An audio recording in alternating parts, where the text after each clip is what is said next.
Once the SmartSend module is installed, log into Magento and go to System in the top menu bar. Scroll down and click Configuration.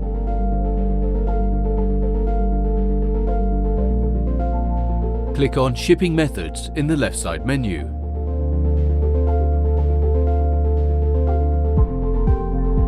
The settings will appear in the SmartSend shipping box. Enter the API token you received in the welcome email from SmartSend in the API token field and press Save.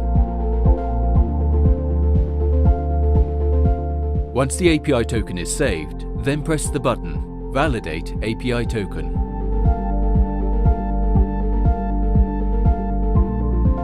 When you see a confirmation message saying that the API token is verified, then your webshop is connected to SmartSend and you're good to go. If you see a red error message, please verify that the API token is correct and contact SmartSend support team for assistance. Thank you for choosing SmartSend.